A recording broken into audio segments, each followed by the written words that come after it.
बिस्मिल्लाहिर्रहमानिर्रहीम। अस्सलाम वालेकुम फ्रेंड्स, कैसे हैं आप? उम्मीद करते हो आप सब खैरियत से होंगे। आज भी अपनी किचन में बनाने लगी हूँ फ्रोज़न परांठे। तो जिसके लिए मैंने लिए हैं तकरीबन 1 पाव दूध लिया है मैंने, और ये इसमें शामिल करना है। अगर आप चाहें तो इसकी जगह जो है पानी भी इस्तेमाल कर सकते हो। और ये है मेरे पास 1 मग मैंने लिया है मैदे का, और 1 मग मैंने लिया है फाइन आटे का। अगर आप चाहें तो इसमें चक्की का आटा भी अच्छे वाला जो है, अच्छी क्वालिटी में वाइट सा जो होता है, वो इस्तेमाल कर सकते हो। तो 2 चम्मच मैंने इसमें घी इस्तेमाल किया है। तो ये है मेरे पास बेकिंग पाउडर, ये मैंने 1/4 चम्मच का लिया है, और हाफ़ टी स्पून से थोड़ा हिलाकर मैंने नमक लिया है, ये इसमें शामिल करेंगे। और 1 खाने वाला चम्मच इसमें चीनी का इस्तेमाल करेंगे। तो इसको जो है अब घोल लेते हैं।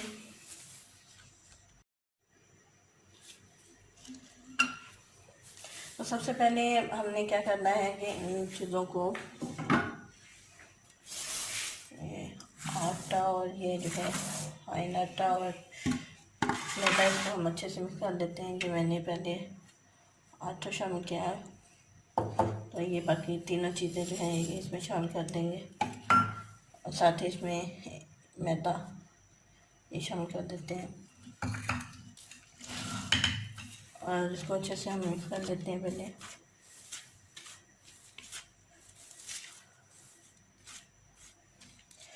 साथ ही इसमें मैं शामिल करूँगी 2 चम्मच खाने के घी है। थोड़ा सा मैंने इसको पिघलाया है, गर्म नहीं किया, बस पिघला कर फिर मैंने इसको थोड़ा ठंडा कर लिया था।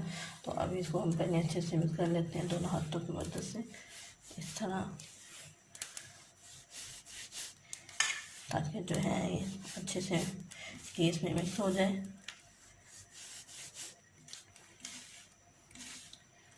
तो ये मैं मिक्स करने के बाद फिर मैं आपको चेक करवा देती हूँ।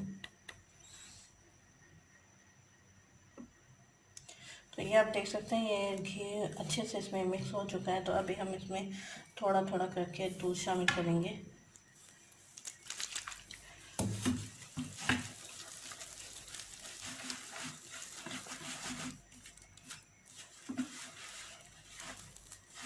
और इसे अच्छे से हम घोल लेते हैं। तो अगर आप चाहें तो दूध की जगह आप पानी भी इस्तेमाल कर सकते हो। तो वैसे दूध के साथ जो है बहुत ही नरम से जो है परांठे तैयार होंगे, मज़ेदार से। तो इस तरह करके हमने थोड़ा थोड़ा जो है, क्योंकि ये चिपचिपाहट इसमें बहुत ज़्यादा है, तो इस तरह हमने थोड़ा थोड़ा करके इसको मिक्स करना है।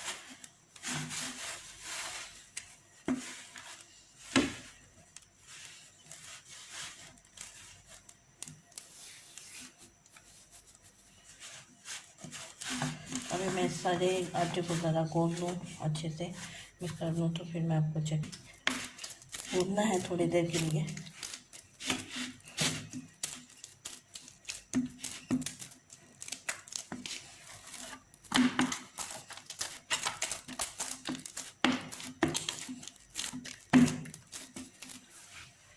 करके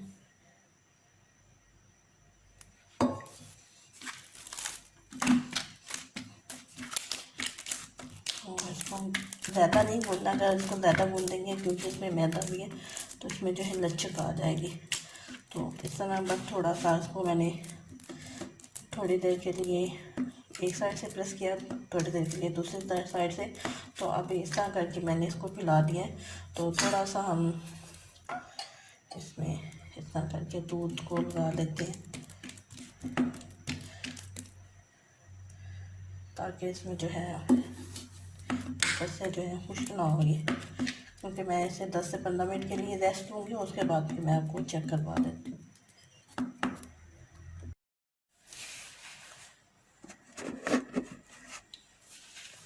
तो ये आप देख सकते हैं 10 से 15 मिनट के लिए मैंने इसको रखा था। तो अभी ये इस हालत में हो गया है। तो अभी इसको हम थोड़ा सा घोट लेते हैं।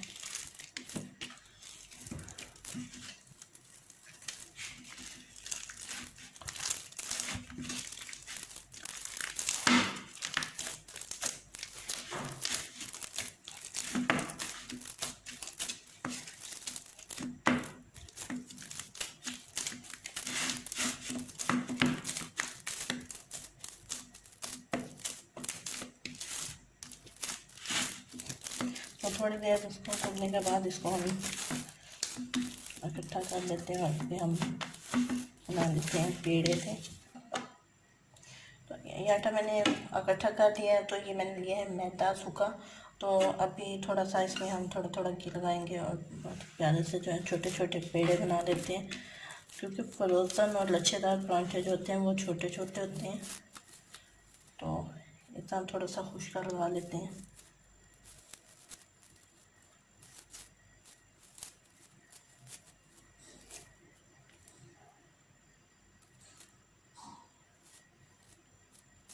इस तरह मैं इसमें करूँगी ताकि इसकी लेयर जो है अच्छी सी बने।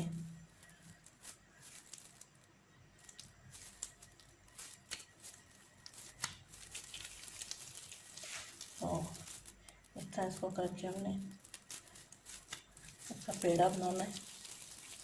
थोड़ा सा मैं घी आए लेते लगा लेती हूँ हाथ पे।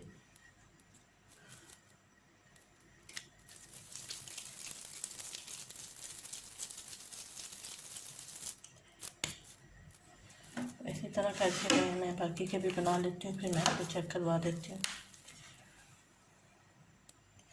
तो ये आप देख सकते हैं मैंने इसको 4 जो है पेड़े से इसके बना लिए हैं। तो अभी इस पर हम थोड़ा सा घी लगा देते हैं इतना, ताकि जो ना अच्छे से सेट हो जाए।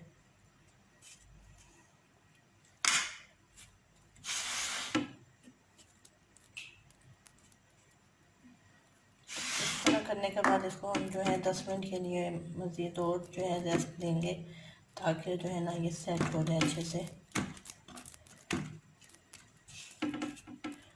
तो इस तरह से मज़ीद और 10 मिनट के लिए रेस्ट दूँगी और उसके बाद फिर मैं जो है ना इसकी परांठे बना लूँगी। देख सकते हैं 10 मिनट जितने हो चुके हैं। तो अभी हम इसको परांठे बना लेते हैं इसके।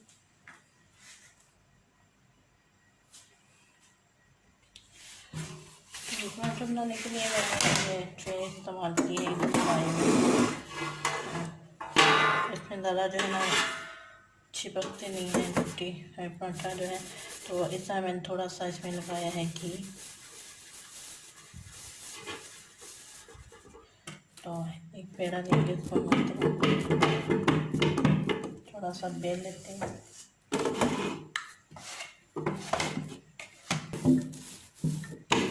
थोड़ा हम इसे लंबाई में पहले बेलेंगे, ताकि जो है ना इसके पहले एक दफ़ा मज़ीद और हमने बनानी है।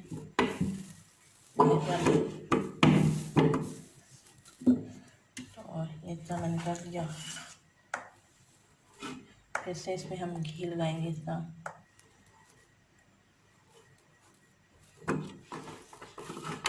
अगर चाहें तो इतना अभी गुलाई में भी कर सकते हो।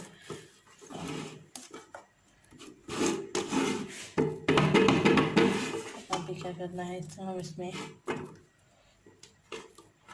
लीड डालेंगे।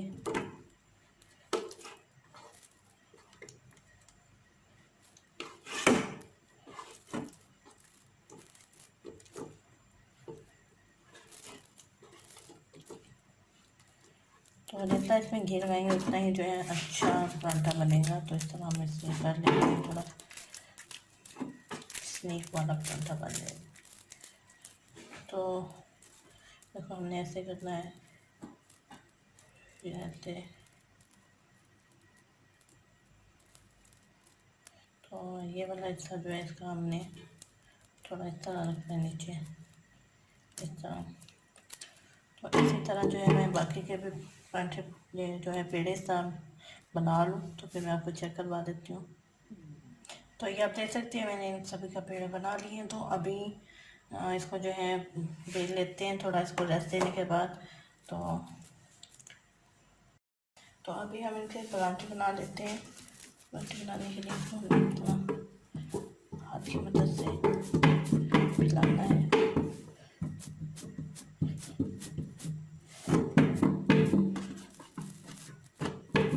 थोड़ा सा हम इसमें घी लगा लेते हैं। देखते हैं मैंने दोनों पराठे बना लिए। इसी तरह तमाम पराठे जो है 4 से 4 बना लेंगे। ये देखिए, ये मेरे पास घर पे शॉपिंग बैग होते हैं, उसको मैंने इस तरह कट करके भी बना लिया। तो ये इसके ऊपर दे देंगे ताकि इसमें नमी सी जो है ना बर्फ़ सी ना जमे। तो इसको फ्रोज़न करने के लिए रख दूँगी, एक प्लेट लूँगी, उसमें रख के तो इसको फ्रीज़र में रख दूँगी। तो अभी एक पराठा हम बना लेते हैं, बाकी के जो है हम फ्रीज़ कर लेंगे। तो तवे को मैंने अच्छे से गर्म कर लिया, थोड़ा सा इसमें डाल देते हैं।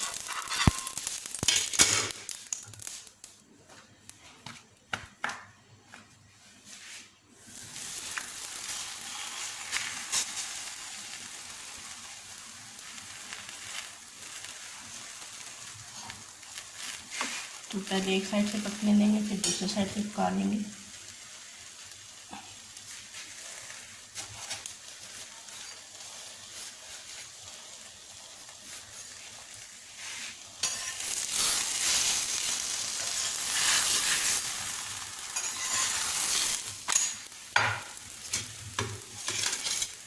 तो घी आप अपने पसंद के हिसाब से कम या ज़्यादा लगा सकते हैं। वैसे इन पराठों पे ज़्यादा घी लगाए तो तभी ये अच्छे बनते हैं।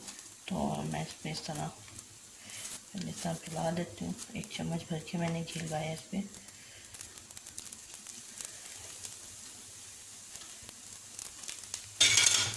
फिर से सब कर देंगे।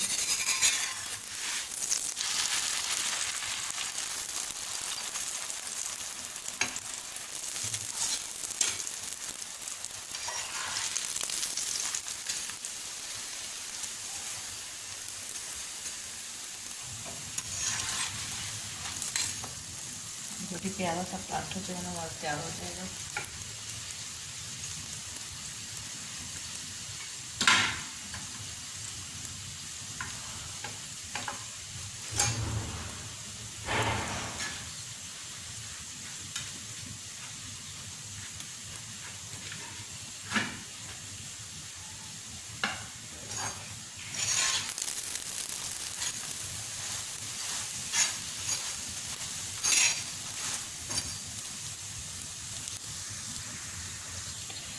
तो ये आप देख सकते हैं दोनों साइडों से मैंने उसे अच्छे से पका लिए हैं।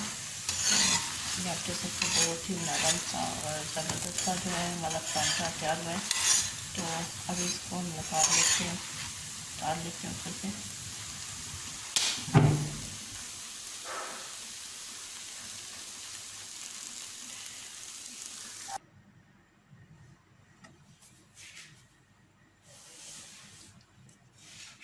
तो ये आप देख सकते हैं बहुत ही ज़बरदस्त सा बड़ा नरम सा जो है हमारा पराठा तैयार हुआ है। तो इसी तरह जो है आप जब आपको बनाना हो तो फ्रोज़न करके भी आप बना सकते हो। और ये आपको रमज़ान में बहुत ही फ़ायदेमंद साबित होगा इस तरह का तरीका। तो उम्मीद करती हूँ आपको ये मेरी वीडियो ज़रूर पसंद आई होगी।